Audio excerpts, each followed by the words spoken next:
The human child was approximately 0.7 meters tall, covered in sticky residue that our scanners identified as processed glucose and various botanical extracts. Dirt decorated its face in streaks that suggested either camoring or complete disregard for hygiene protocols. It stood between our strike team and the settlement's primary water facility, holding what appeared to be a wooden projectile launcher of primitive design. Target acquired, I transmitted to command through my neural link. Juvenile human, armed, blocking access. 7. Neutralize and proceed, came the response. Simple enough. I'd neutralized 17 human defenders already that morning. Their military forces had crumbled faster than our tactical computers predicted. This cleanup operation was supposed to be routine. I raised my plasma rifle. The child didn't move. Either brave or stupid. With humans, the distinction rarely mattered. Then something tan and black materialized from the rubble to my left. I'm a Korthax warrior. I've seen combat on 43 worlds. I've faced the hive minds of Sector 9, the war machines of the Trell Collective, and the psychic horrors that lurk in dead space between galaxies. I do not frighten easily, but when that creature locked eyes with me, something ancient in my biology screamed warnings. It was perhaps half a meter long, built low to the ground with a body that seemed designed by a committee that hated the concept of aerodynamics.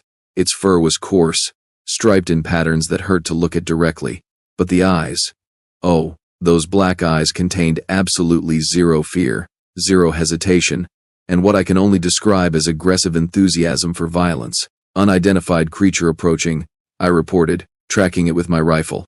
Requesting xenobiology data. My heads-up display flickered. Species, Mellivora capensis. Common designation, honey badger. Threat level. The system paused. That pause lasted exactly 1.3 seconds. In combat, that's an eternity. Threat level. Recalculating. Warning. Insufficient data.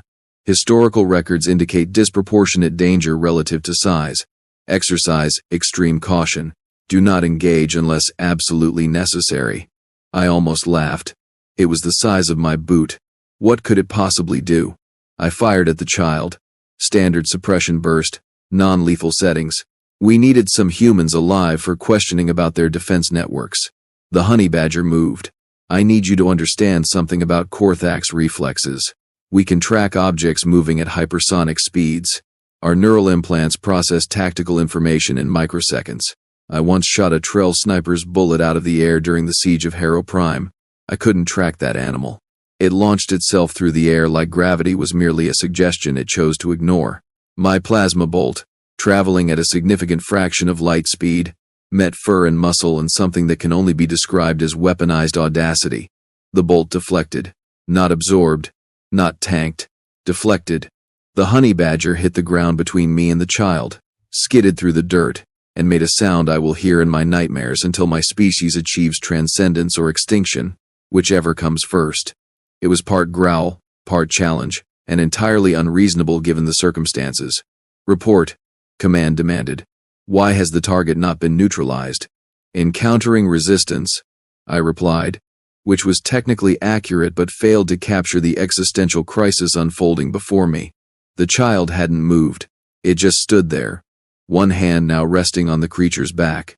The honey badger's lips pulled back, revealing teeth that seemed disproportionately large and sharp for something that allegedly ate insects and fruit. Victor says you should leave, the child announced in that high-pitched frequency humans use before maturation. Victor doesn't like bullies. Victor. The humans had named it. Oh no. Stand aside. Get, I ordered, modulating my translator to the juvenile human dialect. This facility must be secured. You will not be harmed if you comply. The child tilted its head. You shot at me. Warning shot. Nah. That was aimed at my chest. Victor saw it too. Victor sees everything. The honey badger, Victor apparently, took 3 steps forward. Just 3 casual steps, like it was out for an afternoon stroll, and not facing down a warrior in full combat armor carrying enough firepower to level a city block. My tactical computer threw up another warning. Threat assessment revised upward. Recommend immediate withdrawal. I'm not retreating from something that weighs less than my rifle, I muttered. Historical data indicates that previous beings who made similar assessments did not survive to file reports. My computer replied with what I swear was smugness. Behind me, I heard my squad approaching. 6 more Korthax warriors, veterans all, equipped with enough weapons to make a small moon think twice about its orbital trajectory.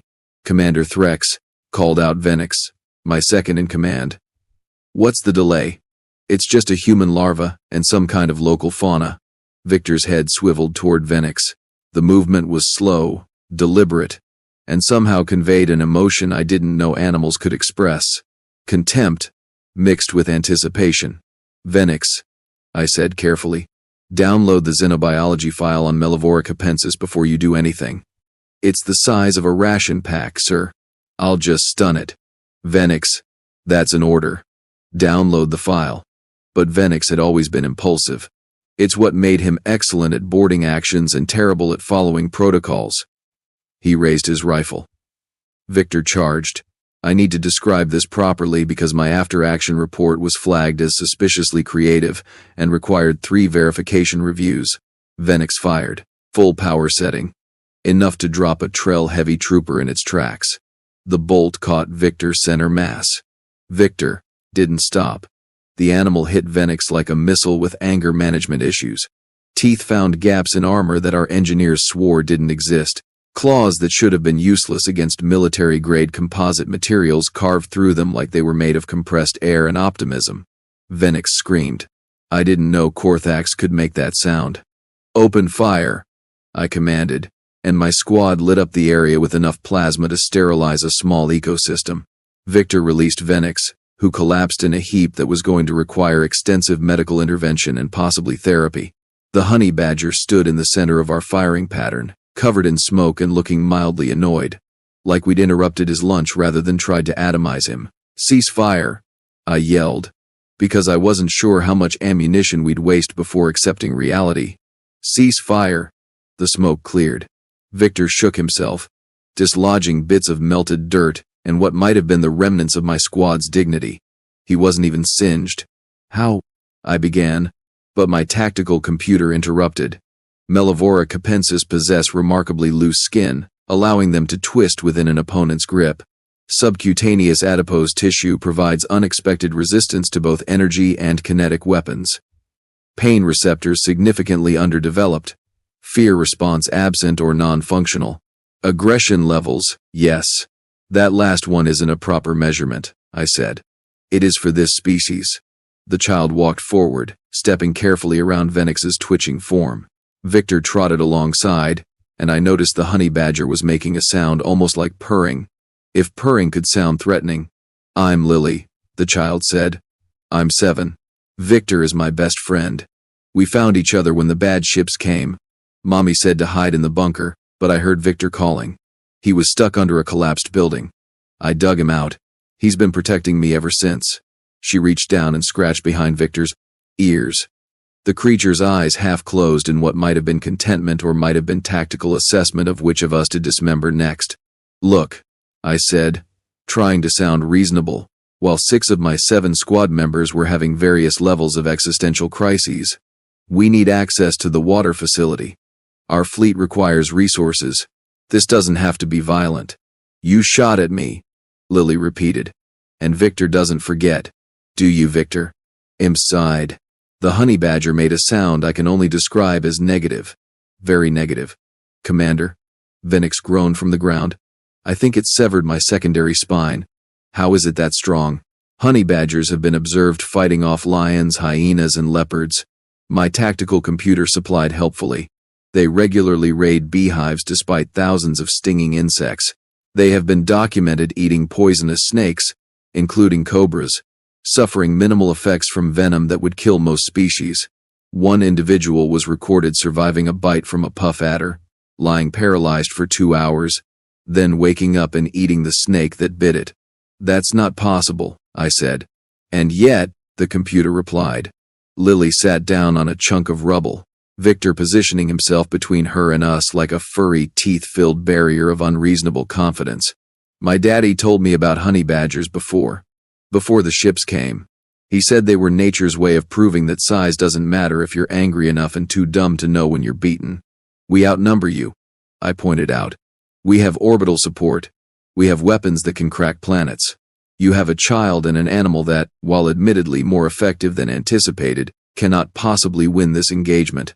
Victor's eyes met mine again. In that moment, I understood something fundamental about Earth and its inhabitants. They didn't calculate odds. They didn't run threat assessments. They didn't optimize for survival probability. They just refused to lose, even when losing was the only logical outcome. Okay, Lily said brightly. In that way human children have of discussing serious matters with the gravity of someone choosing breakfast cereal. But Victor already called for backup. Backup, I repeated. Your animal companion used telecommunications? No, Lily giggled. He did his special call. The one that means come help, there's stuff to bite. From the ruins around us, I heard sounds, chittering, growling, hissing. My thermal scanners lit up like a festival display. Dozens of signatures, hundreds, all converging on our position.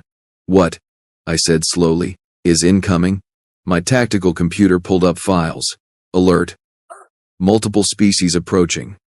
Identification includes Canis lupus, gray wolves, Ursus arctos, brown bears, pan troglodytes, chimpanzees, Crocodilus porosus, saltwater crocodiles, Varanus komodoensis, Komodo dragons, Tetraodon species, several varieties of poisonous amphibians, Felis catus, approximately 200 domestic cats. Wait, the computer paused. Correction. One of those cats is not approaching. It is sitting on a building 70 meters away, observing, behavior consistent with feline species, interested but unwilling to participate. How is this happening? Demanded Crix, my communications specialist. How did an animal summon this many predators? When your planet's ecosystem spends 4 billion years trying to kill you, Lily said with the wisdom of someone who'd clearly listened to way too many nature documentaries, you learn to work together. Predators don't usually team up, Mommy said. But Victor's special. Victor makes friends. Friends, I said numbly as a grizzly bear emerged from behind a collapsed transport hub. Mean friends, Lily clarified. Friends who are very upset you shot at me. The bear stood on its hind legs. It was 3 meters tall. It looked at us and roared, a sound that made our armor's acoustic dampeners scream in protest. Sir, Crix said, his voice climbing octaves I didn't know Korthax vocal cords could reach. Requesting immediate evacuation. We are not equipped for this scenario. What scenario? What? Command demanded through our link. Report status. We are being surrounded by approximately 300 Earth predators, organized by a child and a honey badger named Victor, I said, requesting orbital support and possibly theological counseling. The line went silent. Then, say again. Transmission was garbled. It wasn't garbled. We need extraction now. A wolf pack materialized from the rubble. 7 wolves, moving with pack coordination that our tactical computers actually flagged as militarily sound. Behind them came what looked like someone's escaped zoo collection. Species that should have been eating each other were instead forming a perimeter around Lily and Victor. The honey badger sat down and began grooming itself, completely unconcerned with the chaos it had orchestrated. Victor says you have 30 seconds to leave, Lily translated, though I suspect she was embellishing because animals didn't generally offer ultimatums. After that, everyone gets to have fun. Victor's definition of fun is different from most people's. We're warriors of the Korthax Empire, I said, trying to salvage some dignity from this situation. We don't retreat from wildlife. One of the chimpanzees picked up a piece of rebar. It hefted the metal bar experimentally, then looked at me with eyes that contained far too much intelligence and far too little mercy. Chimps are 4 times stronger than adult humans, my computer noted. They have been known to tear off faces, fingers, and other appendages when agitated. They rarely show mercy to perceived threats. 20 seconds, Lily counted, swinging her legs from her perch on the rubble. The Komodo dragons arrived. They moved with reptilian patience, tongues flicking, tasting the air, tasting us, calculating which parts would be easiest to digest. Their saliva contains over 50 strains of bacteria, my computer added. really getting into the spirit of unhelpfulness. A single bite often proves fatal due to infection, even if the initial wound is survived. 15 seconds. My squad looked at me. Even through their helmets, I could see the question. Was pride worth being eaten by an alliance of Earth's most aggressive fauna? Tactical withdrawal, I announced. Reform perimeter at Rally Point Delta. We're running from a child and a badger. Venix groaned. We're making a strategic adjustment in response to unexpectedly organized resistance, I corrected. There's a difference. 10 seconds, Lily said cheerfully. We ran. I'm not proud of it. The Korthax Empire has stood for 8,000 years. We've conquered solar systems. We've broken civilizations that thought themselves unbreakable. We ran from a 7-year-old girl and her furry friend. Behind us, I heard what I can only describe as disappointed predatory sounds, like they'd been hoping for more entertainment. 5, 4, 3. Lily's voice faded as we put distance between us and that impossible gathering. We reached Rally Point Delta, a fortified position near the settlement's edge. I ordered defensive perimeters established and called for a full briefing with command. Commander Threx, the Admiral's voice crackled through. Explain what happened at Facility 7. Sir, we encountered unexpectedly organized resistance featuring local wildlife coordinated by what appears to be an unusually gifted Mellivora capensis. Silence. Then, a honey badger. Yes, sir. Named Victor. According to the human juvenile. Yes, sir. More silence. Commander, are you experiencing equipment malfunction? Neural degradation? Have you been exposed to hallucinogenic compounds? No, sir. All systems functioning normally. The events occurred as reported. I could hear conversations in the background. Disbelief. Then someone, probably their xenobiology chief, said something that made everyone go quiet. Commander, the Admiral said slowly, I'm uploading all available data on Earth's fauna. Review it. All of it. Then report back with revised tactical assessment. The files arrived. I opened them. Oh no. Oh no no no. Sir, I said carefully. Permission to speak freely? Granted. Why did our intelligence division classify this planet as Category 5 minimal resistance? Because the humans had just achieved basic spaceflight, no significant weapons, no unified military, no defense grid. It should have been simple. Sir, according to these files, Earth's ecosystem has been actively trying to kill everything on it for the entire span of its evolutionary history. The humans didn't conquer their world. They survived it. There are plants that cause pain so severe that victims have considered amputation. There are snails with venom that can kill in minutes. There are spiders the size of dinner plates. There are jellyfish that cause existential agony. There are ants that form living rafts during floods and living bridges to cross gaps. There are parasites that take over brains. There are fungi that zombify insects. And that's just the things too small to see clearly without magnification. Your point, Commander? The humans aren't the dangerous species on this planet, sir. They're the species that survived everything else. And now we've made them angry. It's one child and one badger. For now, sir. Another call came through. This one from Captain Zelos commanding the northern sector. Admiral, we have a situation. A human male, elderly, approximately 70 cycles, has barricaded himself in a food distribution center. He has a chemical projectile weapon of ancient design and what he calls a guard turkey. When we attempted entry, the avian attacked 3 of my soldiers. Sir, it flew at face level. It knew exactly where the helmet joints were. We had to retreat. A turkey, the Admiral said flatly. An aggressive one. Sir, very aggressive. I pulled up more files. Domestic turkeys, descended from wild variants that could fly, had sharp talons, and during mating season would challenge anything they perceived as rivals, including humans, including vehicles, including, apparently, armored alien soldiers. Another transmission. Eastern sector. We've encountered a group of humans protecting a medical facility. They have dogs. Not attack dogs. Family dogs. But sir, the dogs won't stop. We've used stun weapons, sonic deterrents, nothing works. They just keep coming. And the humans are using this to flank us. We need support. Dogs. Species that co-evolved with humans specifically to be their partners. That learned to read human facial expressions. That would defend their humans even against impossible odds because loyalty wasn't a logical choice, it was their entire purpose for existing. The reports kept coming. Sector after sector. Humans with animals. Humans with terrain knowledge. Humans with improvised weapons and absolute refusal to surrender. But it wasn't the military resistance that worried me. We could handle that eventually.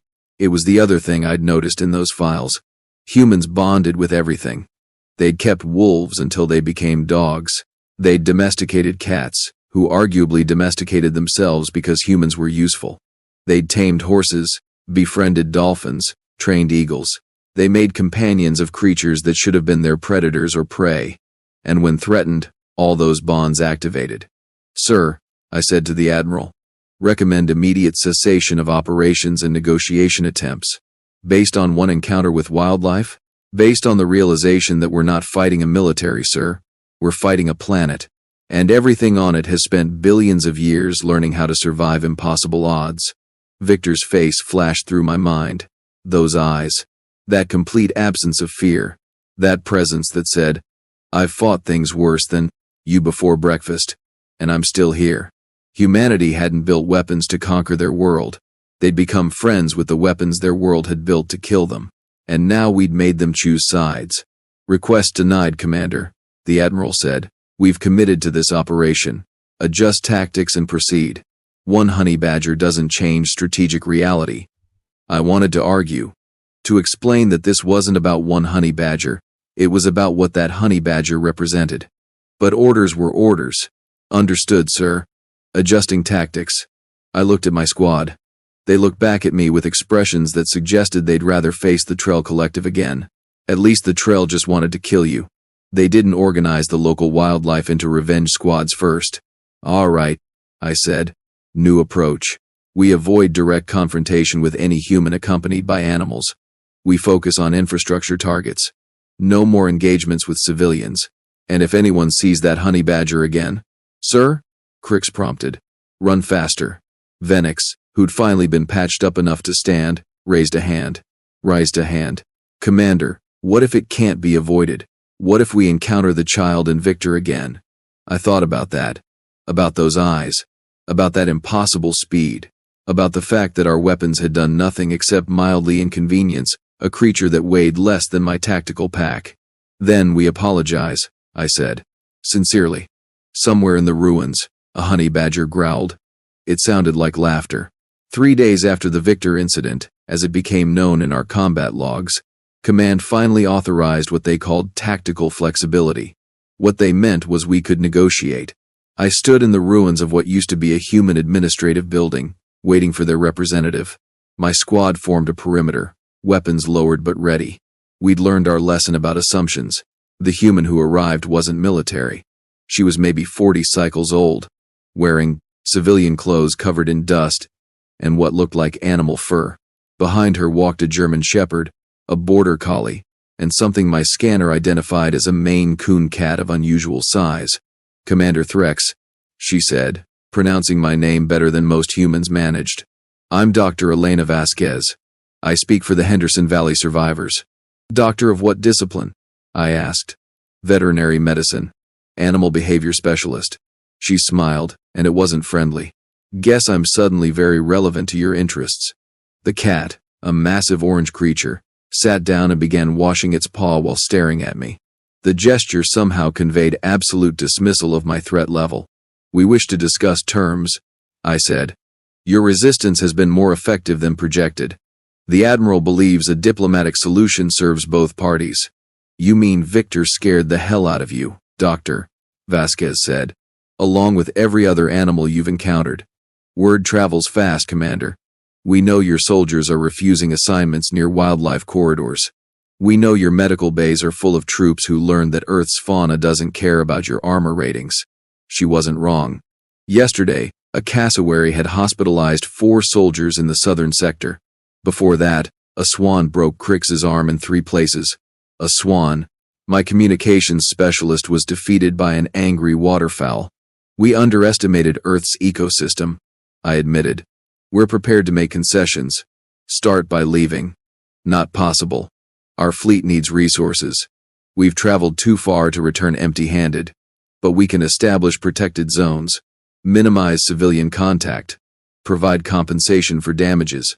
Dr. Vasquez laughed, but there was no humor in it. You think you can just carve up our planet into zones? Commander, let me explain something about Earth's animals. They don't recognize boundaries. They migrate, they hunt, they adapt, and right now, they're adapting to seeing you as threats. They're animals. We have technology. Technology didn't help against Victor, did it? She crouched down, and the German shepherd moved closer, leaning against her leg. Do you know how many species on Earth have working relationships with humans? Hundreds.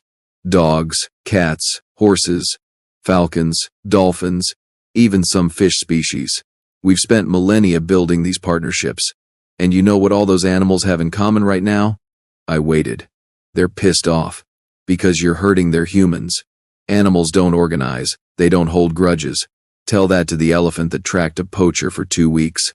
Tell that to the crow that remembered a specific human's face for years after one negative interaction.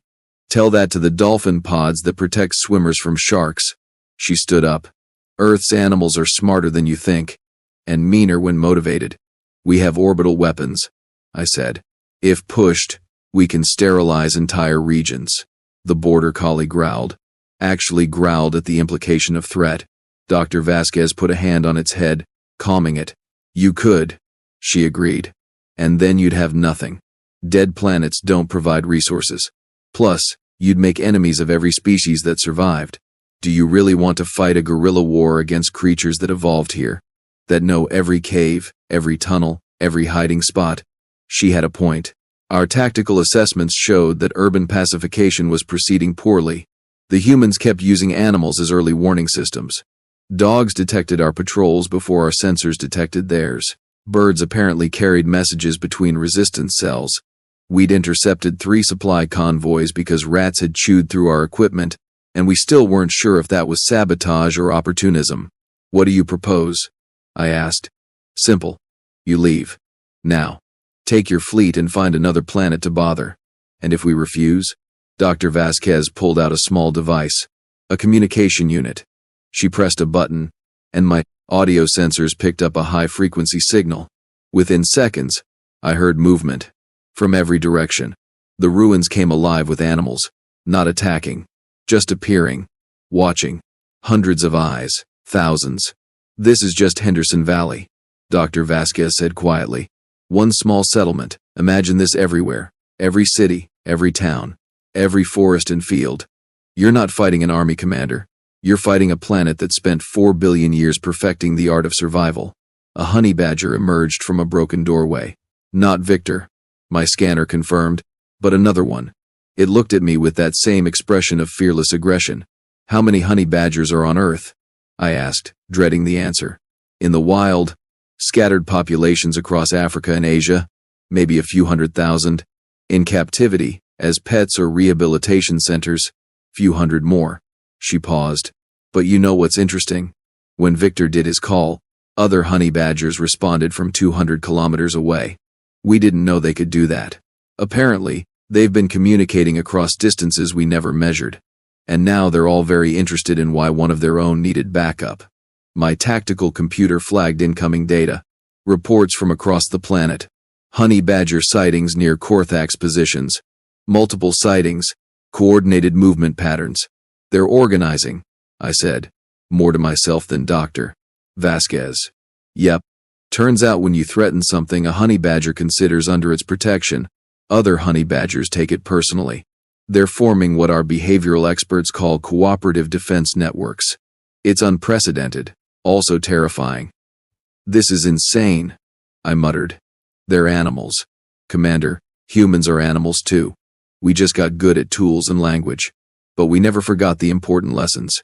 Lesson 1. When something threatens your home, you fight back with everything you've got. Lesson 2. Your friends are whoever stands with you when things get bad. Lesson 3. Never ever underestimate something just because it's smaller than you. Venix's voice crackled through my comm. Sir, we have multiple animal incursions across the perimeter. Nothing hostile yet, but they're definitely positioning for something. I count wolves, coyotes, wild boar, and at least 6 more honey badgers. Request instructions. I looked at Dr. Vasquez. She looked back with calm certainty. How did you do this? I asked. How did you turn your planet's fauna into an army? We didn't. They chose.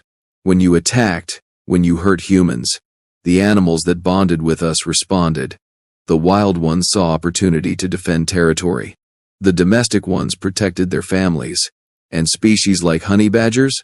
She smiled. They just love a good fight against bullies. The cat finished cleaning its paw and meowed. Somehow, it sounded sarcastic. I need to contact command, I said. You do that. Meanwhile, I'll be organizing the next phase. Next phase? Commander, you've only met the mammals. Wait until you see what the insects can do when properly motivated. I didn't want to know. I really didn't want to know. But my tactical computer helpfully pulled up files on army ants, killer bees, Japanese giant hornets, and something called bullet ants that caused pain so severe that humans compared it to being shot. Orbital strike on the insect populations, I said desperately. They'll survive underground. They always do. And then they'll be really angry. Dr. Vasquez turned to leave. You have 48 hours to begin withdrawal, Commander. After that, we stop being nice. This is nice? Victor hasn't actually hurt anyone permanently yet. That's nice by his standards. She walked away, her animal companions following. The other creatures in the ruins melted back into shadows, but I knew they were still watching. I opened a channel to the Admiral. Sir, we need to discuss strategic revision. Another animal attack. Commander? Worse, sir. Strategic animal positioning. They're planning something. They're animals, Threx. They don't plan. With respect, sir. That assumption has cost us 17 soldiers to medical evacuation, countless equipment losses, and our operational advantage. I strongly recommend we accept Earth's terms and withdraw. Unacceptable. We've committed too many resources to this operation. Adapt and overcome, Commander. That's an order. The channel closed. I looked at my squad. They looked back with expressions that said they'd rather face anything else in the galaxy. New orders, I announced. Maximum defensive posture. Weapons free on any hostile fauna. And somebody find out if our armor can be modified to seal against insects. That night, the attacks began. Not mass charges, nothing so simple. These were coordinated, intelligent strikes. A pack of dogs would distract our eastern guard while raccoons disabled equipment on the western perimeter. When we responded, birds would harass our air support, forcing evasive maneuvers that wasted fuel. The humans barely participated. They didn't need to. Their animal allies did the work. On day 2 of this new phase, Venix got ambushed by a skunk. Yes, a skunk. The smell penetrated his armor seals. He had to be quarantined. The medical officer said the stench would take weeks to neutralize. Crix encountered a porcupine. Those quills went through composite armor like it was decorative fabric. He spent 6 hours in surgery.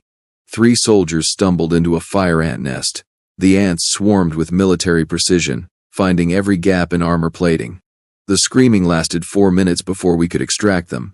And through it all, honey badgers appeared at every engagement, not attacking unless we escalated, just watching, studying our tactics, learning our patterns. They're adapting faster than we can adjust, I reported to command. Every defensive measure we implement, they counter within hours. It's like fighting an opponent who learns in real time. Because they are learning, came a new voice. Dr. Marcus Webb, the fleet's chief xenobiologist. Commander, I've been reviewing your reports and cross-referencing with Earth's biological databases. What you're experiencing is called collective intelligence. The animals aren't just cooperating, they're sharing information. Dogs are teaching cats about patrol patterns. Birds are scouting and reporting back. Honey badgers are apparently conducting what can only be described as tactical briefings with other species. That's impossible. That requires language. No, it requires communication. Very different things. Whales communicate across oceans using songs. Bees dance to share locations of food sources. Ants use chemical trails to coordinate colonies. Earth's species have dozens of communication methods. When threatened, they're activating all of them. How do we counter it? Silence. Then, you don't, Commander. You can't fight a planet's worth of evolutionary adaptations with 3 months of tactical planning. On day 3, I got a priority transmission. Captain Zelos, Northern Sector. Commander, we've lost the mining facility. Not to attack. To bees. Millions of them. They've built hives in every structure. We can't operate equipment without disturbing them. And when we tried smoke to clear them out, they called in hornets. And wasps. And something called yellow jackets that are apparently Hell's own flying hatred given physical form. Southern Sector reported similar problems. Termites had undermined foundations. Ants had infiltrated electronics. Spiders had webbed crucial machinery. Western Sector sent images. A moose had walked through their defensive barrier like it was made of wishes and dreams. Behind the moose came a bear. Behind the bear came wolves. The soldiers evacuated without firing a shot because, as their commander put it, we're not dying to prove a point about territorial dominance to a moose. I received a personal message from Lily, the 7-year-old girl. It contained a video. Victor sat in front of the camera, grooming himself.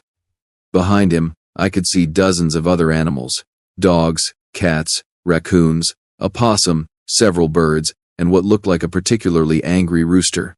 Lily's voice came through. "Hi, Commander Threx. Victor wanted me to tell you something. He says you should leave now. You're not bad people, just bad at reading situations. Earth doesn't want conquerors. We have enough trouble with hurricanes and earthquakes and volcanoes. We don't need aliens making things worse." Victor looked up at the camera. Those eyes. That gaze. Victor also says if you stay, he'll have to get creative. And you really don't want that. Last week he got creative with a locked fence, 3 chickens, and a garden hose. It didn't end well for the fence. The video ended. I stared at the blank screen for a long moment. Then, I opened a channel to the Admiral. "Sir, formal request for immediate fleet withdrawal. Denied. We're establishing new positions in the polar regions. Less wildlife interference there. Sir, there are polar bears in polar regions, and penguins in the south. Penguins that have been documented forming aggressive mobs. Stand your ground, Commander." That's final. The channel closed. I looked at my squad. Professional soldiers, veteran warriors, reduced to jumpiness at every sound. "What do we do?" Crix asked. "We survive until command sees reason," I said. "Maintain defensive perimeter. Rotate guard shifts, and if anyone sees Victor, we surrender immediately." "Sir?" Venix questioned. "I'm serious. That specific honey badger has earned my respect and terror. We don't engage unless absolutely necessary for survival." That night, Victor came. Not attacking. Just appearing at our perimeter during Crix's watch. The honey badger sat 15 meters away, grooming himself in that deliberate way that somehow conveyed judgment. Crix called me. "Sir, Victor's here." I grabbed my equipment and headed to the perimeter. Sure enough, there he was. In the moonlight, his stripes seemed darker, his eyes catching light like reflective coins. "What do you want?" I called out. Ridiculous, talking to an animal. But nothing about this mission made sense anymore. Victor stood up. He looked directly at me, held that gaze for 3 seconds, then turned and walked away. Not hurried, not concerned, just done with us. The message was clear. You're not worth my time anymore. Somehow, that felt worse than if he'd attacked. Over the next 24 hours, the animal pressure intensified. Not violence, just presence. Everywhere we went, creatures watched, followed, waited, building psychological pressure that our combat training never prepared us for. Soldiers started making mistakes, seeing threats in shadows, overreacting to harmless birds, wasting ammunition on rustling bushes that contained nothing but wind. Meanwhile, the humans barely showed themselves. They didn't need to. Their planet was fighting for them. Finally, Command received reports from the polar operations. Polar bears had disabled 3 installations. Seals had somehow contaminated water supplies. Penguins, in an act of coordinated defiance that still sounds absurd when I say it out loud, had stolen equipment and pushed it into crevasses. The Admiral called a fleet-wide meeting. All commanders, all department heads, situation assessment, he demanded. "Sir, we're losing," I said bluntly. Not to superior firepower or technology, to strategic impossibility. We can't hold territory when the territory itself is hostile. We can't maintain operations when every species on the planet views us as threats. And we can't win a war of attrition against an entire ecosystem. Recommendation? Complete withdrawal. Reclassify Earth as Category 1, Extreme Threat, Do Not Engage. And recommend that any future contact be strictly diplomatic. Other commanders agreed. Some more reluctantly than others. But the consensus was clear. We'd lost. Not to weapons, not to armies, to adaptation, cooperation, and the stubborn refusal of Earth's inhabitants to accept conquest. The Admiral was silent for a long time. Then, withdrawal authorized. All personnel evacuate within 72 hours. Salvage what equipment you can. Abandon the rest. Relief flooded through me. Understood, sir. Implementing immediate extraction protocols. I contacted Dr. Vasquez. The fleet is withdrawing. You've won. We didn't win, she corrected. Earth did. We just helped. Distinction doesn't matter at this point. We're leaving. Tell your animal allies they can stand down. I'll pass the message along. Though honestly, I think they already know. Animals have good instincts about when threats are leaving.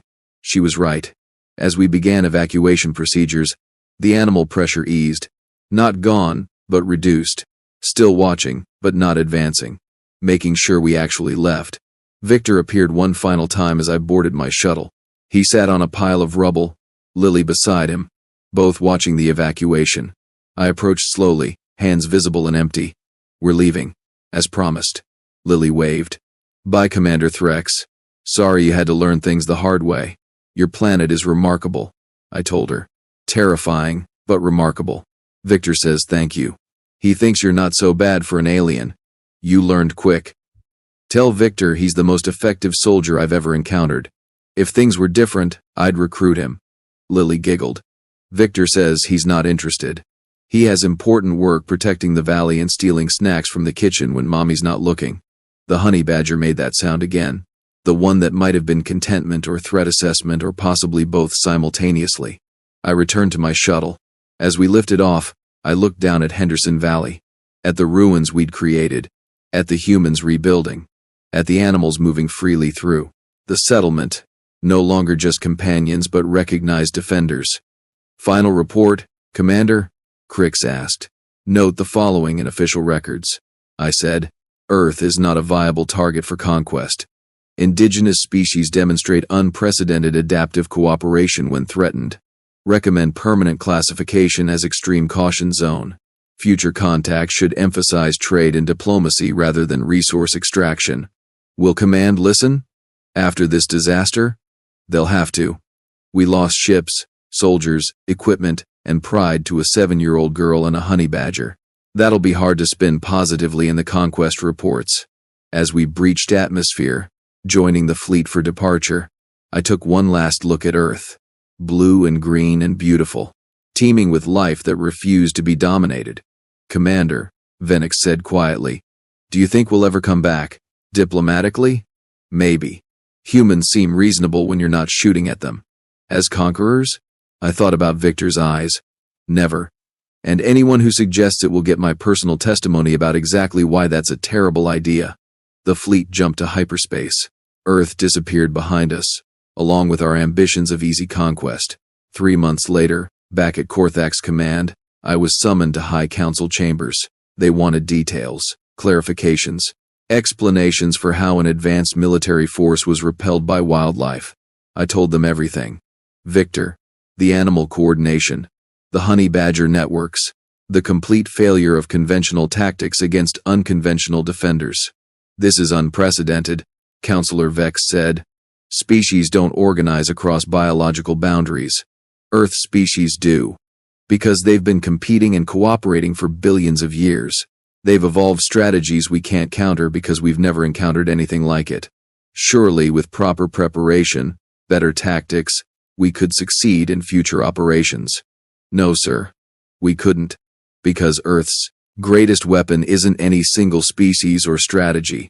It's the planet's fundamental nature. Everything there evolved under constant pressure. Predators, prey, climate, geology. It's all harsh. And the species that survived learned to be harsher, humans included. You sound almost admiring, Commander. I respect worthy opponents. Earth qualified. The Council discussed, debated, finally ruled. Earth would be placed on permanent non-engagement protocols. No military operations. Trade negotiations only, and those conducted carefully.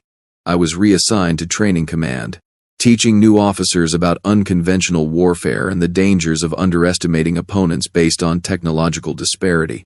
Every class, I show them the video. Victor, sitting calmly while plasma bolts deflect around him. The image has become famous. A cautionary tale. A reminder. Size doesn't matter, I tell them. Technology doesn't guarantee victory. What matters is will, adaptation, and the absolute refusal to surrender, even when logic says you should. Earth's species have that. Remember it. Sometimes, late at night, I wonder about Lily. Whether she's still in Henderson Valley.